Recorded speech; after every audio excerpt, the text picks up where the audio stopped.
Hey everyone, so welcome back to part 2 of Glendale history. Now with the rancho now being subdivided, the plan for the town of Glendale would begin. The center for the new town would be built on Glendale and 3rd, but today it would be Glendale and Wilson. Land developers would begin to build homes in the early 1880s, and the families would begin to settle in what is now downtown Glendale. In 1883, the new residents would begin to meet at a schoolhouse in Glendale. Now the reason I say it like that is because Glendale was once two different words. It wasn't one word the way we know it today. And in 1887, the town of Glendale would officially be recorded with the county recorder, and the town of Glendale would officially become a city. Interestingly enough, the town of Glendale was being built to rival the city of Pasadena, because at that time, Pasadena was a very popular resort town for people back east.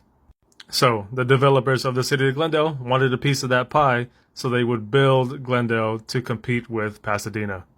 Now, one of the main developers of the town of Glendale was Leslie C. Brand. And if you're familiar with Glendale, then you are very familiar with Brand Street, which was named after him. So Leslie Brand would eventually become friends with Henry E. Huntington of Huntington Drive in the San Gabriel Valley.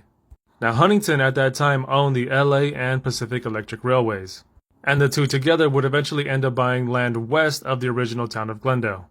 And that purchase ended up becoming a good one because that is now where Brand Boulevard is, along with the Galleria and the Americana. Oh, and this was a pretty cool statue. I didn't know Ben was over here chilling. Speaking of the Americana, it's always a nice place to go for a walk, but let's get back to the history. So Brand Boulevard would become the city's new main street, and they would build the Pacific Electric Glendale line on Brand so that it could take the residents north and south.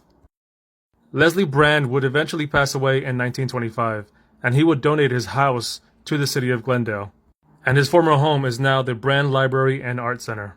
In 1929, Glendale would become home to Southern California's first transcontinental airport. It would eventually close to the public during World War II. Glendale would see massive growth, like the building of the 134 freeway in the 1960s, and the 210 freeway up in the northern part of Glendale in La Crescenta. But also during the 60s, Glendale was known as a sundown town, which means that any person of color would be escorted or be asked to leave the town in order to avoid violence. People of color were also restricted from buying any property in Glendale.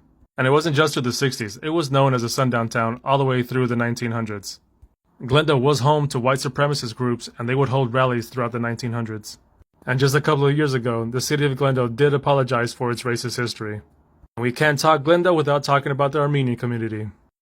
Glendale is home to the second largest Armenian population in the world. The first is Yerevan in Armenia.